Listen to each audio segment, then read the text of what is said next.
जंगल में जानवरों ने चुनाव कराने का फैसला किया कि डेमोक्रेसी लेके आएंगे जंगल में, भारत की तरह डेमोक्रेसी। शेर अपने आप राजा बन जाता है, इसको कौन बनाता है भाई?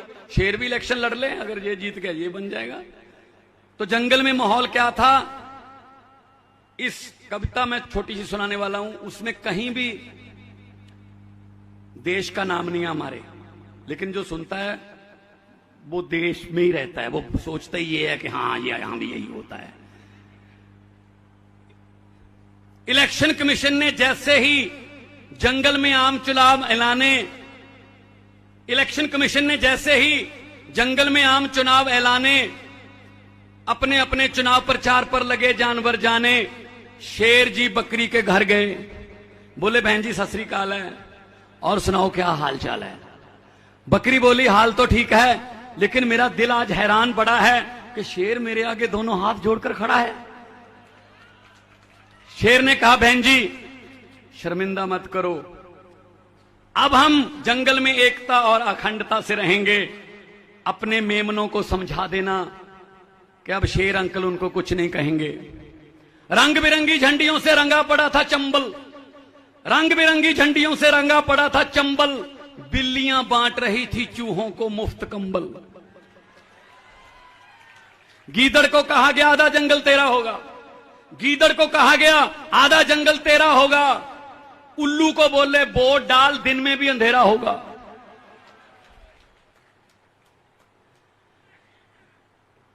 चूहों को आश्वासन दिया गया चील नहीं रहेगी, वो उठा के ले जाती है ना उनको अपने पंजे में।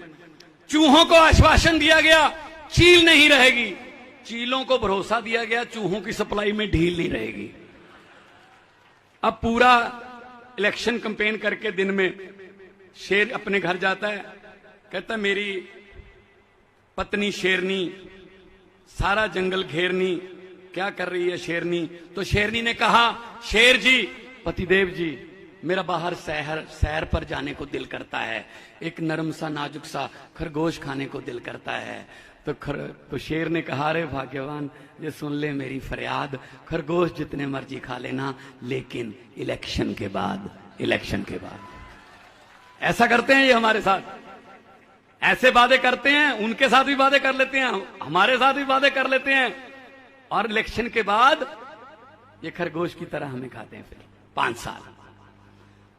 और हमें कह रहे हैं अगर अरविंद केजरीवाल जी पूरी दिल्ली में इलाज फ्री कर देते हैं, बड़े से बड़े ऑपरेशन फ्री कर देते हैं, बिजली का बिल 0 आता है, महिलाओं के लिए बसों में सफर फ्री कर देते हैं, गुजरात में 10 लाख नौकरियों की बात करते हैं, 3000 रुपए बेरोजगारी भत्ते की बात करते हैं, पंजाब में बिजली मुफ्त मोहल्ला क्लिनिक की बात करते हैं, तब ये कहते हैं केजरीवाल फ्री की रेवड़ी बांट रहा है। कहते हैं ना भाई, लोगों के टैक्स का पैसा लोगों पर लगाने को आप फ्री की रेवड़ी क्यों कहते हो?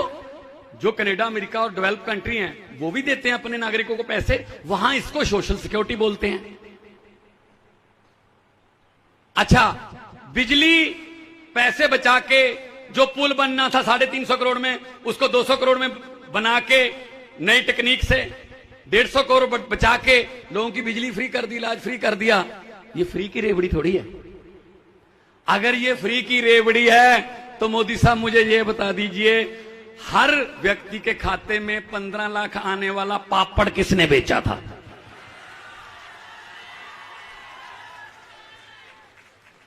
मुझे पता चला है कि गुजरात में 15 लाख हर व्यक्ति के खाते में आ गया ना? अरे गोपाल भाई, तो आप तो कह रहे थे आ गया है, हमारा भी नहीं आया। इनके 15 लाख की बात छोड़ो, जो हमारे घरों में 2-2, 3-3 हजार बचत करके रखा हुआ था नोटबंदी करके, वो भी ले गए।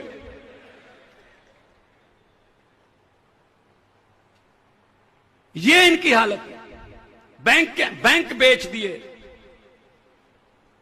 जहाज बेच दिए, रेलवे स्टेशन बेच दिए,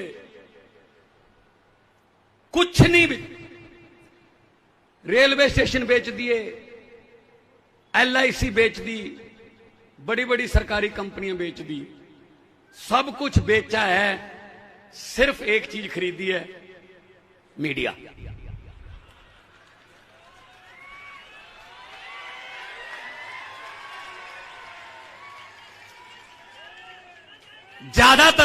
ज्यादातर मीडिया। मैं आपको हाथ जोड़ कर बेनती करता हूं, 7 बजे के बाद जो टीवी चैनल पर डिबेट आती है, या तो कोई टैबलेट ले लिया करो ताकि BP ना बढ़े, वरना ना ही सुनो। क्या उसमें कभी कोई नौकरी की बात होती है? कभी कोई कॉन्ट्रैक्चुअल कर्मचारियों की बात होती है? कोई सड़कें, बिजली, पानी, शिक्षा की बात होती है? नहीं, बस सिर्फ धर्म की बात होती है, ये हो ये हो ये हो। वो हमारा मुद्दा नहीं है। जब से होश संभाला है, एक आदमी देखा है मैंने जिसने ये कहने की हिम्मत कर दी इलेक्शन से सिर्फ 1.5 महीना पहले इलेक्शन से उस आदमी ने हिम्मत की वो बात कहने की जिसके लिए जिगरा चाहिए। वो था अरविंद केजरीवाल, जिसने कहा दिल्ली की इलेक्शन से पहले कि अगर मेरे 5 साल के पुराने काम अच्छे लगे तो वोट दे देना, वरना नहीं देना। इलेक्शन का समय था, किसी पार्टी के दफ्तर में आग लग गई, पार्टी के दफ्तर से फोन गया फायर ब्रिगेड को कि जल्दी पहुंचिए जी, हमारे दफ्तर में आग लग गई, ये विरोधियों की चाल है, हमारे जहां पूरा प्रचार की सामग्री, पोस्टर, झंडे यहीं पड़े हैं, सर हम इलेक्शन हार जाएंगे अगर ये आग आप पर काबू ना पाया गया। 5 मिनट के बाद उसी फायर ब्रिगेड में फिर फोन गया उसी आदमी का, कहते जी आने की जरूरत नहीं है, कोई आग बुझाऊ गाड़ी आने की यहां लाने की जरूरत नहीं है। तो उन्होंने पूछा क्या आग पर काबू पा लिया गया है? कहता आग पर काबू नहीं पा लिया, मैंने ही पार्टी बदल ली है, अब वो विरोधी पार्टी का दफ्तर है, जलने दो। ये होता रहा है आपके साथ, कभी इधर कभी उधर। अगर ये ऐसा कर सकते हैं नेता लोग,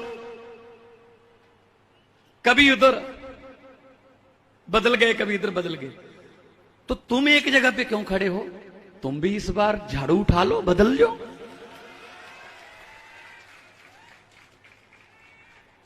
मैं तो ये कहता हूं, मैंने ये पार्लियामेंट में बोला था कि जो ओथ है, जो मंत्री बनते समय, मुख्यमंत्री बनते समय, प्रधानमंत्री बनते समय जो शपथ ली जाती है, अंग्रेजों ने लिखी हुई है, उसको भी बदलना चाहिए। उसमें क्या कहते हैं? मैं भगवान की, ईश्वर की शपथ लेता हूं, मैं फला फला मंत्रालय संभालने जा रहा हूं, मैं सभी भेद गुप्त रखूंगा। अरे व्हाट्सएप के जमाने में गुप्त क्यों रखोगे भाई? ये ओथ होनी चाहिए, मैं तो सब कुछ बताऊंगा, पब्लिक के सामने लाऊंगा, पारदर्शिता से काम करूंगा। उसी गुप्त भेद में तो सब कुछ है।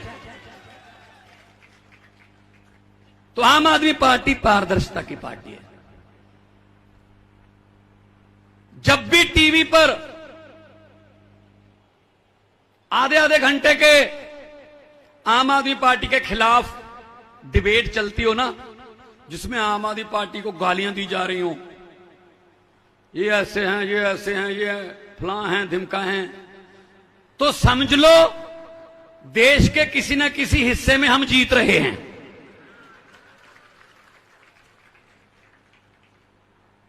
आम आदमी पार्टी, आम लोगों की पार्टी।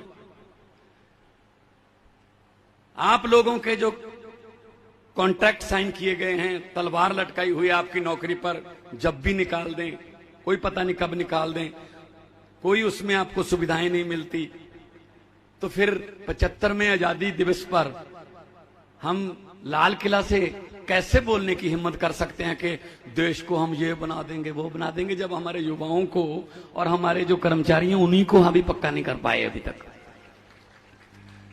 मैं तो जब से होश संभाला है, मैं सुबह सुबह 15 अगस्त को वो देखता हूं जो लाल किला पे फंक्शन होता है, जब से होश संभाला है वही भाषण, अफसरों का लिखा हुआ भाषण, बेरोजगारी पर चिंता व्यक्त,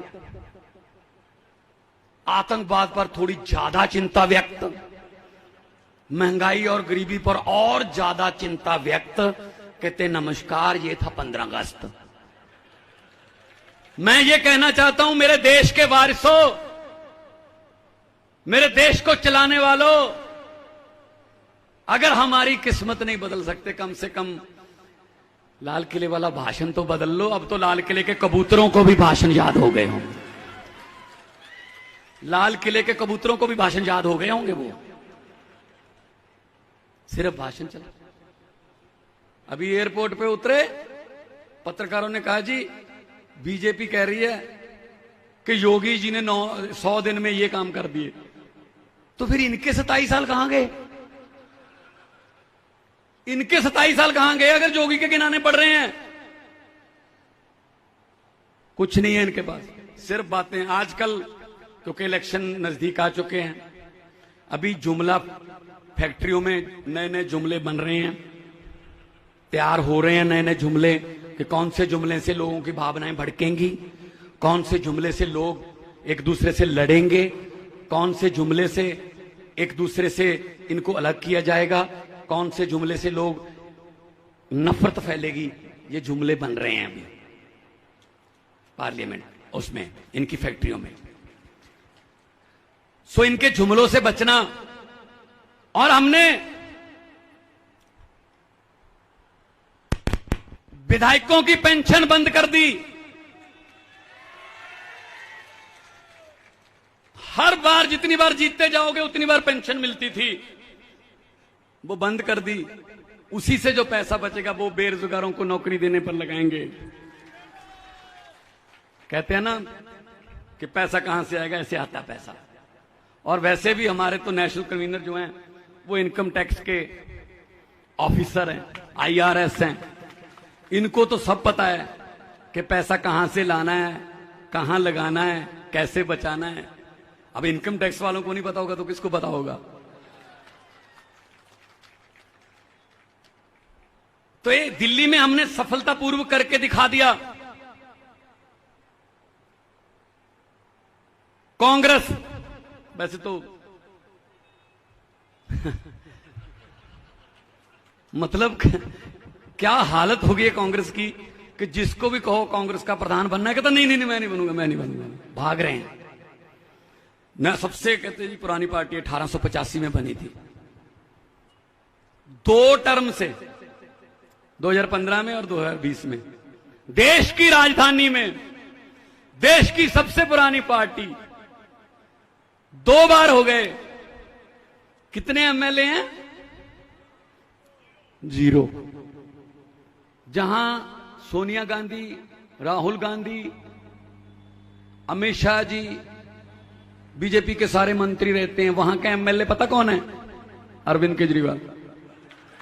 नई दिल्ली विधानसभा है वो, नई दिल्ली विधानसभा है। इसका मतलब इन नेताओं के घर में जो काम करते हैं, रसोई में या माली, सब आम आदमी पार्टी को वोट देते हैं, क्योंकि वो इनको नजदीक से देखते रहते हैं कि इनकी नीयत क्या है।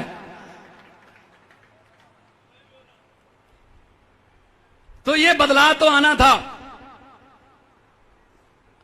अब गुजरात में बदलाव आएगा। जो झाड़ू है उससे, झाड़ू से हम इससे पहले झाड़ू से हम सिर्फ दुकान या मकान साफ करते थे, अब इस झाड़ू से अरविंद केजरीवाल की अगुवाई में पूरा हिंदुस्तान साफ किया जाएगा। मुझे पत्रकारों ने पूछा कि आपने कैसे आंधी रोक दी? मैंने कहा कौन सी आंधी? कहते बीजेपी की दिल्ली में रोक दी, पंजाब में रोक दी, 2 बार दिल्ली में हो गया, अभी पंजाब में आ गए आप, तो कैसे आंधी रोकी है? मैंने कहा जी सिंपल है, उनका चुनाव चिन्ह क्या है? वो बोले कमल का फूल। मैंने कहा कमल का फूल कहां उगता है? कहते जी कीचड़ में। मैंने कहा हमारा चुनाव चिन्ह क्या है? कहते जी झाड़ू। मैंने कहा लोगों ने झाड़ू से कीचड़ साफ कर दिया, कमल उगा ही नहीं। आप लोग भी झाड़ू से कीचड़ साफ कर दो, बाद में कांग्रेस की तरह बीजेपी भी गुजरात में एक एमएलए ढूंढती रह जाएगी कि एक एमएलए तो हो जाए। बहुत हो गया, बहुत हो गया। 27 साल से परख रहे हो। सियाने कहते हैं एक बार परखे को दोबारा नहीं परखते।